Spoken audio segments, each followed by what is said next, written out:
Welcome to Sunil's biology Patna. आज का 11th portion के लिए एक न्यू कैप्सूल डील कर रहा हूं। इसमें हम लोग ग्लैंड्स के बारे में एक एलिमेंट्री आइडिया डेवलप करेंगे। ग्लैंड वो ग्रंथि, ग्लैंड को हिंदी में क्या कहेंगे? ग्रंथि। तो ये तो हिंदी अंग्रेजी से कुछ क्लियर नहीं होगा।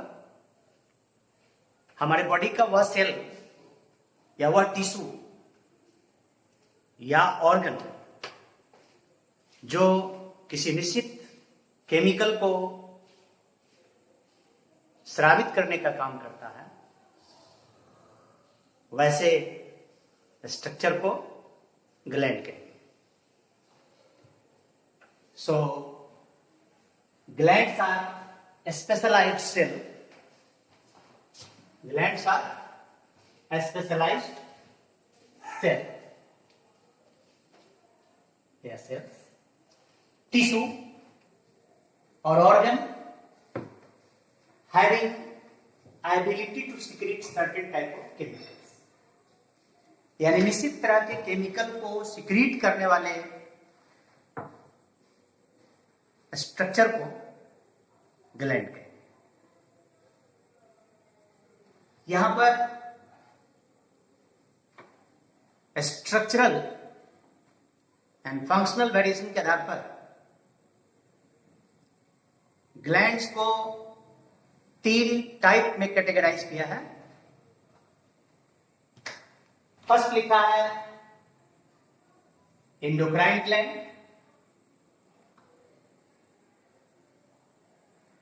अंतःस्रावी ग्रंथि। दूसरा है एक्सोक्राइन बाह्य स्रावी ग्रंथि, और तीसरा है हेटेरोक्राइन और मिक्स्ड ग्लैंड इसको कहते हैं। ये संयुक्त ग्रंथि। हेटेरोक्राइन में क्या होगा? दोनों पार्ट प्रेजेंट होंगे, मिक्स्ड।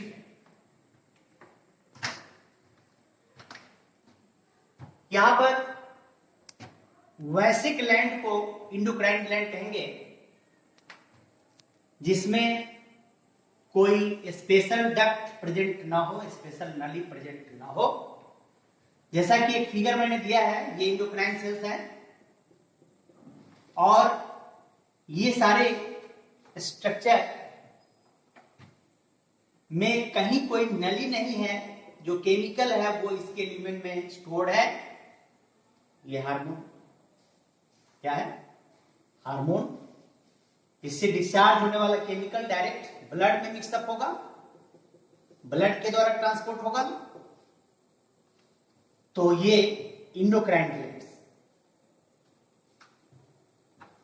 ग्लैंड विच डक्ट, इसको क्या कहेंगे? Exocrine gland. तो ये ग्लैंडुलर पार्ट है और इसमें एक नली है। अपने टारगेट तक ये जो केमिकल होगा उस केमिकल को ट्रांसपोर्ट करने के लिए ये डक्ट रिस्पॉन्सिबल होगा।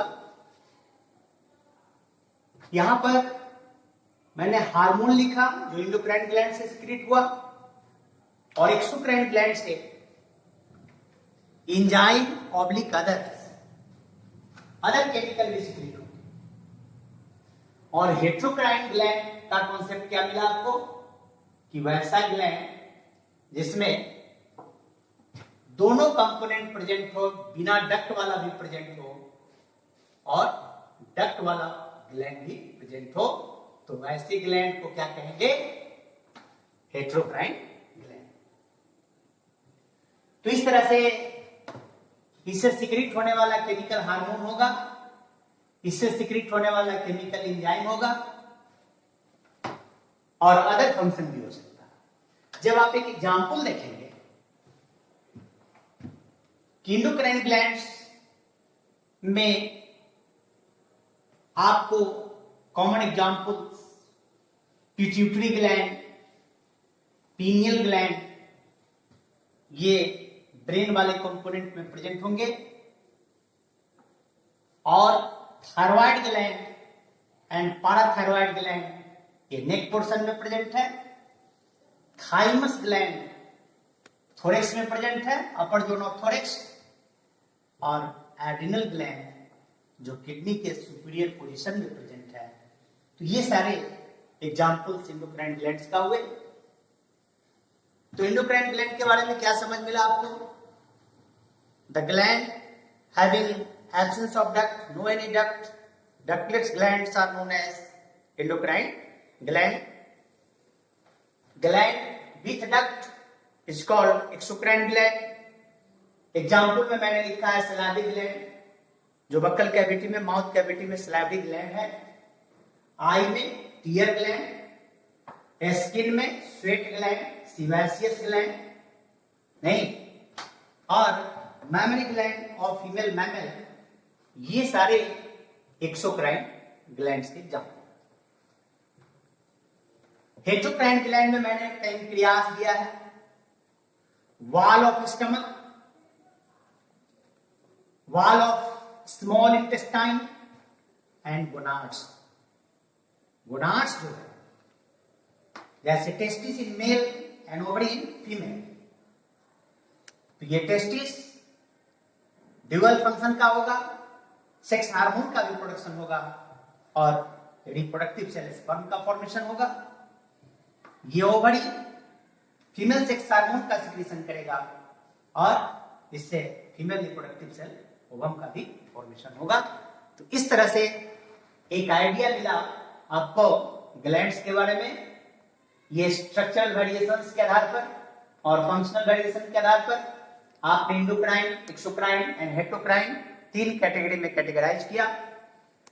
अब इंडोक्राइन ग्लैंड्स का हमारे बॉडी में जो पोजीशन है, उसके लिए हम एक डायग्रामेटिक व्यू लेंगे, और उस डायग्राम के थ्रू समझने का कोशिश करेंगे कि हमारे बॉडी के किस पार्ट में कौन सा इंडोक्राइन ग्लैंड सिचुएटेड है।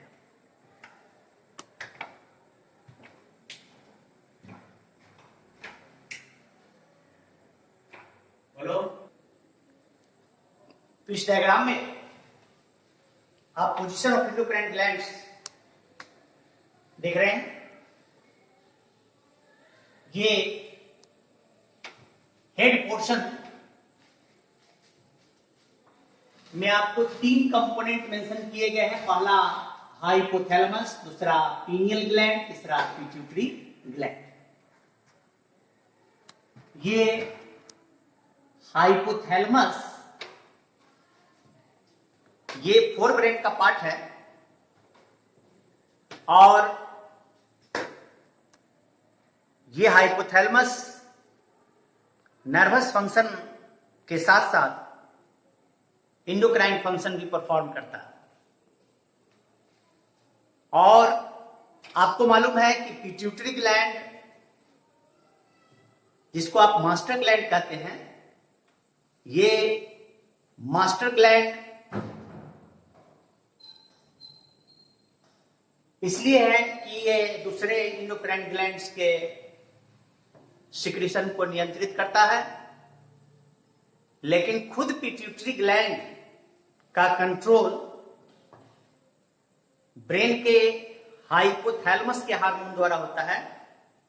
इसलिए इस हाइपोथैलेमस को director of endocrine system, endocrine director of endocrine system।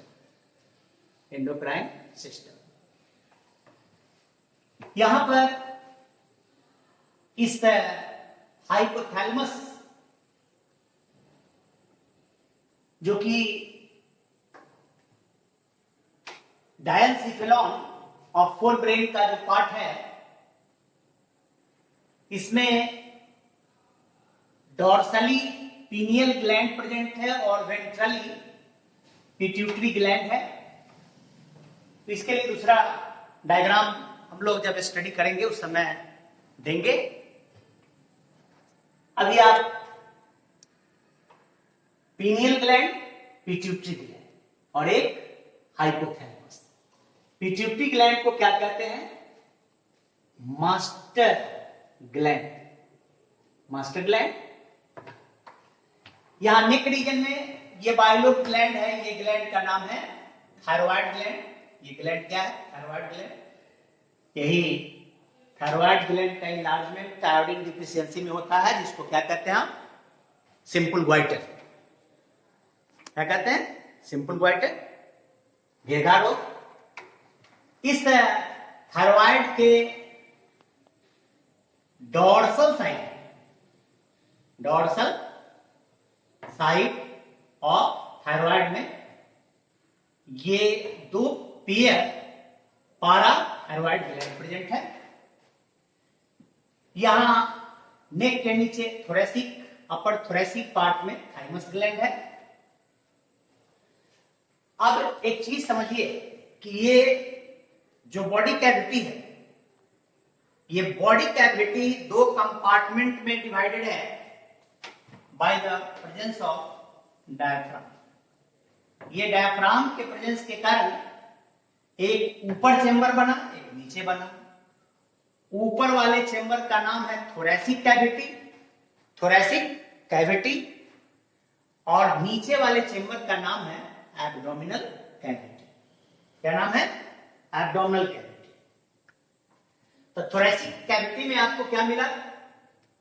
ये थाइमस ग्लैंड। और इस एब्डोमिनल कैविटी में ये जो आपका वन पेयर किडनी है, ये किडनी के ऊपर में ये डॉम शेप्ड ग्लैंड प्रेजेंट है, गुंबजाकार structure on the superior position of kidney. Kidney का एक और नाम होता है रीनल। तो एड्रिनल ग्लैंड का दूसरा नाम क्या हो जाता है? Suprarenal gland. तो ये आपका किडनी के ऊपर प्रेजेंट है। इसके अलावा मैंने किडनी में ब्लड सप्लाई करने वाले आर्टरी को मेंशन किया है, रीनल आर्टरी, और मेन आयोर्टा, जिससे कि रीनल आर्टरी राइज किया है, ये राइट साइड वाला थोड़ा सा नीचे होगा और लेफ्ट साइड का रीनल आर्टरी थोड़ा ऊपर। ये राइट किडनी थोड़ा डाउनवर्डली होता है क्योंकि लीवर के एक्सटेंशन के कारण ये डाउनवर्ड माइग्रेट करता है। तो ये डॉर्सल आयोर्टा से रीनल आर्टरी निकला है, ये किडनी को ब्लड सप्लाई देगा। मेन आपको देखना क्या है कि किडनी के सुपीरियर पोजीशन पर ये एड्रिनल ग्लैंड है और इस एड्रिनल ग्लैंड का दूसरा नाम क्या है? Suprarenal gland. अब अगर ये बॉडी फीमेल बॉडी है तो यहां पर लोअर वेंट्रोलैटरल पोजीशन में ओवरी प्रेजेंट है, और अगर ये मेल बॉडी है तो एब्डोमिनल कैविटी से बाहर स्क्रोटल सैक के अंदर ये मेल गोनाड टेस्टिस प्रेजेंट है। तो ब्रैकेट में मैंने फीमेल और मेल मेंशन कर दिया है। एक ही बॉडी में तो दोनों नहीं होगा। अब एक स्ट्रक्चर के लिए डायग्राम रिपीट करना पड़ेगा, इसलिए एक ब्रैकेट का यूज किया गया। Ovary in female, testis in male. तो इस तरह से ये फिगर आपको स्पष्ट बता रहा कि आपके बॉडी में इंडोक्राइन ग्लैंड्स का पोजीशन क्या है। और जैसा कि आपने अभी सुना कि ये हार्मोन जो स्टार्लिंग के द्वारा टर्म इंट्रोड्यूस किया गया 1905 में, ये हार्मोन का सिक्रीशन इंडोक्राइन ग्लैंड से होता है। तो हार्मोन के बारे में कुछ मेन ऑब्जेक्टिव्स हम लोग याद रखेंगे कि हार्मोन का क्या फीचर है, किस तरह से हार्मोन हमारे बॉडी के लिए जरूरी है। इसको हम लोग कुछ मेन पॉइंट को यहां पर देखेंगे। तो ये हार्मोन टर्म को स्टार्लिंग ने इंट्रोड्यूस किया 1905 और एक और नाम याद रखेंगे, फादर ऑफ इंडोक्राइन सिस्टम, ये थॉमस एडिसन। क्या नाम है?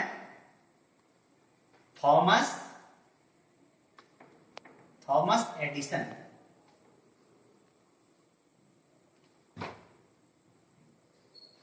ये फादर ऑफ एंडोक्राइन सिस्टम। तो हार्मोन के बारे में मैंने लिखा कि synthesized by endocrine glands inside the body, या एंडोक्राइन सेल को इन विट्रो मीडियम में, कल्चर्ड मीडियम में अगर हम ग्रो कराते हैं तो आउटसाइड द बॉडी इन्वायरमेंट भी हार्मोन कैन बी सिंथेसाइज्ड। तो आउटसाइड द बॉडी इन्वायरमेंट के लिए टर्म क्या होता है? In vitro. बॉडी के अंदर के लिए टर्म क्या है? In vivo. और बॉडी के बाहर अगर कल्चर मीडियम में हार्मोन सिंथेसाइज करते हैं लिविंग टिश्यू द्वारा, लिविंग सेल्स द्वारा, तो उसको क्या कहेंगे? Synthesis by in vitro condition. Hormone के बारे में आपको दूसरा टर्म मैंने यूज किया है, नॉन न्यूट्रिएंट्स। यानी ये कोई हमारे बॉडी का पोषक तत्व तो नहीं है। Non nutrients not provide energy और बिल्डिंग मटेरियल। शरीर के सेल के मेकिंग में भी इसका कोई मेजर रोल नहीं है। बट के आगे लिखिएगा, but effects on growth, differentiation and metabolism of target cell. मतलब ये हुआ कि ये न्यूट्रिएंट्स के रूप में काम नहीं करता है, लेकिन हमारे बॉडी के डिफरेंट सेल्स के ग्रोथ, डिफरेंशिएशन, अलग अलग कंपोनेंट का फॉर्मेशन क्या कहलाता है? डिफरेंशिएशन। और मेकिंग एंड ब्रेकिंग रिएक्शन को क्या कहेंगे? मेटाबॉलिज्म। और टारगेट सेल उस सेल को कहेंगे जिस पर हार्मोन एक्शन करेगा। जिस पर हार्मोन एक्शन करेगा उस सेल को या उस ऑर्गन को क्या कहेंगे? टारगेट ऑर्गन और टारगेट सेल। हार्मोन का ट्रांसपोर्टेशन किसके थ्रू होगा? ब्लड सर्कुलेशन के थ्रू होगा। हार्मोन का सर्कुलेशन ब्लड सर्कुलेशन के थ्रू होगा। Transportation of hormone is done by blood circulation. लेकिन ये उसी ऑर्गन पर, उसी सेल पर काम करेगा जहां पर उसका स्पेसिफिक रिसेप्टर प्रेजेंट होगा। और उस ऑर्गन को, जिस ऑर्गन पर हार्मोन अपना एक्शन परफॉर्म करता है, उस ऑर्गन को टारगेट ऑर्गन कहते हैं। सो एक्ट्स ऑन टारगेट ऑर्गन। ये रिगार्डेड एज केमिकल मैसेंजर और केमिकल कॉन्ट्रैक्टर। जिस तरह से कोई कॉन्ट्रैक्टर वर्क परफॉर्म कराता है, रेगुलेट करता है, उसी तरह से हार्मोन का भी रोल है। ये केमिकल मैसेंजर के रूप में और केमिकल कॉन्ट्रैक्टर के रूप में। अगर हार्मोन का सिक्रीशन जरूरत से कम हो जाए, नॉर्मल से कम हो जाए या नॉर्मल से ज्यादा हो जाए, तो ऐसी स्थिति में डिफरेंट डिजीज का अकरेंस होगा। उस डिजीज को हार्मोनल डिजीज कहेंगे। और हार्मोन के अल्टरेशन के कारण डिजीज होता है, ये एक्सप्लेनेशन थॉमस एडिसन के द्वारा किया गया और इनको अवार्ड किया गया फादर ऑफ एंडोक्राइन सिस्टम। अब जरा सा हम केमिस्ट्री की बात करें, हार्मोन का केमिस्ट्री क्या है? तो ये एमिनो एसिड डेरिवेटिव्स हो सकते हैं। जब टॉपिक के अंदर आप जाएंगे, डीप में जाएंगे, तो ये पॉइंट्स जो है वो आपको और क्लियर होगा। और कॉम्पिटिटिव पॉइंट भी है ये कि amino acid derivatives hormone adrenaline, nor adrenaline, ये एड्रिनल ग्लैंड के मेडुला का हार्मोन है। पेप्टाइड नेचर का हार्मोन एडीएच, एडीएच का full form anti diuretic hormone, anti diuretic hormone. And oxytocin hormone. इसी तरह से पेप्टाइड्स यानी प्रोटीन नेचर का हार्मोन इंसुलिन है, ग्लूकागॉन है, और साथ ही साथ hormones of anterior pituitary, hormones of, अब इसमें बहुत सारे हार्मोन्स हैं, ग्रोथ हार्मोन है, फॉलिकुलर स्टिमुलेटिंग हार्मोन है, ल्यूटिनाइजिंग हार्मोन है। तो ये हम लोग आगे इसके बारे में स्टडी करेंगे। आयोडो थायरोनिन, ये थायरोक्सिन, ये टायरोसिन एमिनो एसिड और आयोडीन के इन्वॉल्वमेंट से थायरोक्सिन हार्मोन थायराइड ग्लैंड द्वारा बनता है। तो इसका नेचर क्या हुआ, आयोडो थायरोडिन। और एक और नेचर स्टेरॉयडल नेचर, ये लिपिड नेचर है। Steroid is a type of derived lipid, steroidal nature. So hormones of adrenal cortex, adrenal gland के कॉर्टेक्स का हार्मोन, जो एड्रिनल ग्लैंड है आपका, इसका आउटर कॉर्टेक्स है और इनर मेडुला है। ये कॉर्टेक्स है और ये मेडुला है। सेक्स हार्मोन, जैसे कि फीमेल में ईस्ट्रोजन हार्मोन, मेल में टेस्टोस्टेरोन हार्मोन, ये स्टेरॉयड नेचर का हार्मोन। तो इस तरह से आपने इंडोक्राइन ग्लैंड के बारे में एक एलिमेंट्री नॉलेज डेवलप किया कि इंडोक्राइन ग्लैंड किसे कहेंगे, हमारे बॉडी में इंडोक्राइन ग्लैंड का पोजीशन कहां है, और इससे सिक्रेट होने वाले हार्मोन्स के कुछ ऑब्जेक्टिव्स को आपने यहां पर समराइज किया। इसके बाद आपका नेक्स्ट ग्लैंड क्या दिए हैं, एक्सोक्राइन ग्लैंड। ये सेकेंड आपका है एक्सोक्राइन ग्लैंड। तो gland having presence of duct for the transport of chemical. Gland अपने केमिकल को ट्रांसपोर्ट करने के पॉइंट ऑफ व्यू से उसमें नली प्रेजेंट है। डक्ट मतलब नली, जैसा कि फिगर में आपको मैंने अभी बताया था। इसके सिक्रीशन को एंजाइम्स कहते हैं और अदर केमिकल्स। तो यहां पर कुछ एग्जांपल्स आपको दिए गए हैं जो एक्सोक्राइन ग्लैंड के एग्जांपल हैं। ये क्या है, salivary gland secretes saliva which contains ptyalin and trace amount of maltase. Trace amount of maltase. जैसे a piece of bread is masticated for a long duration, then the taste becomes sweet. एक रोटी के टुकड़ा को बिना मिर्च मसाला लगाए, बिना सब्जी का, अगर उस रोटी के टुकड़ा को आप चबाते हो तो उसमें स्वीटनेस आता है। तो ब्रेड में जो स्टार्च है उसको टाइलिन माल्टोज में तोड़ता है, और ये थोड़ी सी मात्रा में, ट्रेस मतलब थोड़ी सी मात्रा में माल्टेज है, तो देर तक चबाना होगा।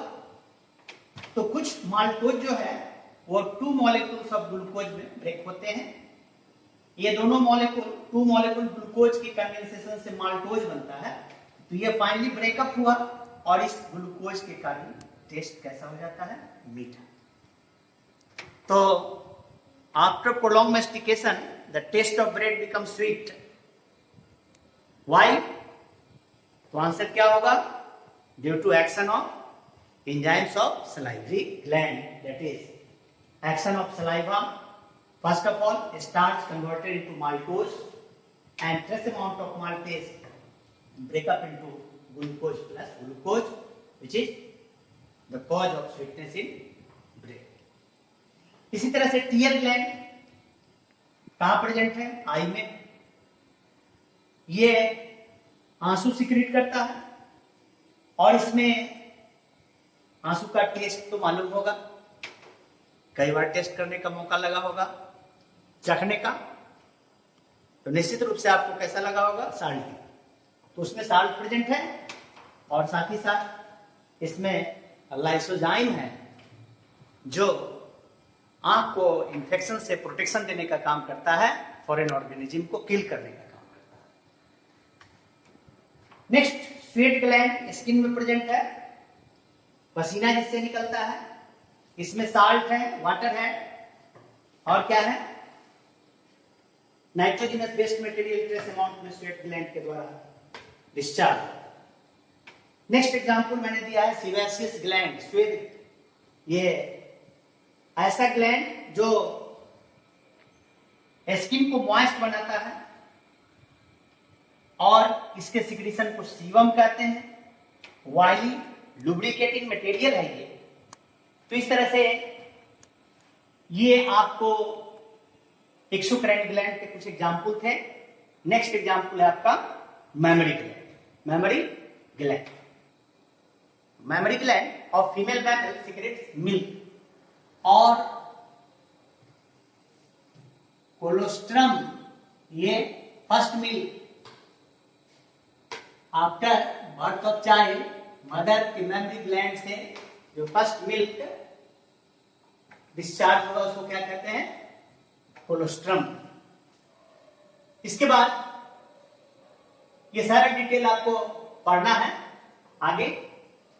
यहां पर तीसरा टाइप का ग्लैंड दिया है हेटेरोक्राइन ग्लैंड। जैसे सैटरडे का डिश क्या है आपका? चावल दाल इन मिक्स पॉट, जिसको आप खिचड़ी कहते हैं।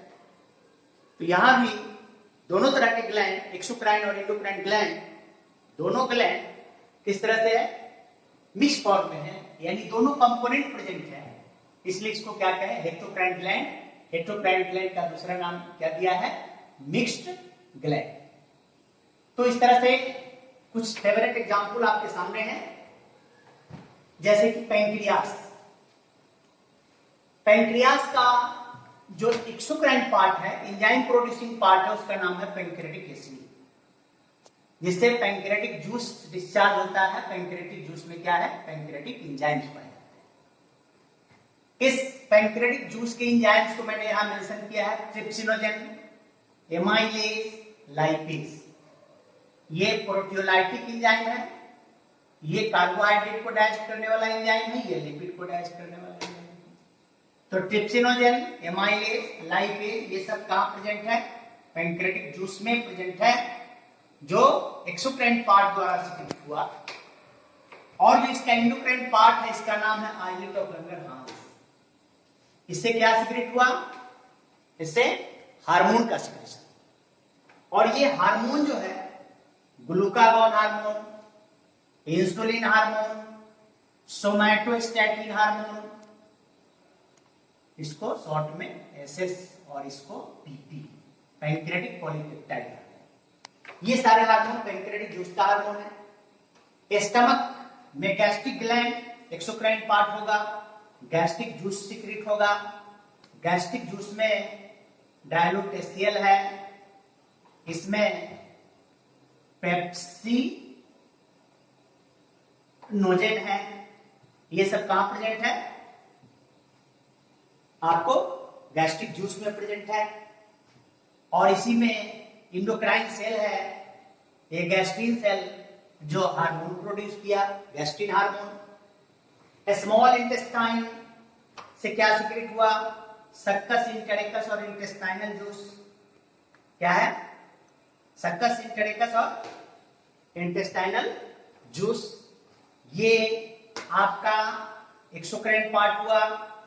और इंडोक्राइन पार्ट में ये हार्मोन प्रोड्यूस किया, सीसी के कोलेसिस्टोकाइनिन, ड्यूओडेनल हार्मोन है, सेक्रेटिन, ये भी ड्यूओडेनम से सीक्रेट होते हैं, एंड सो मेनी मोर।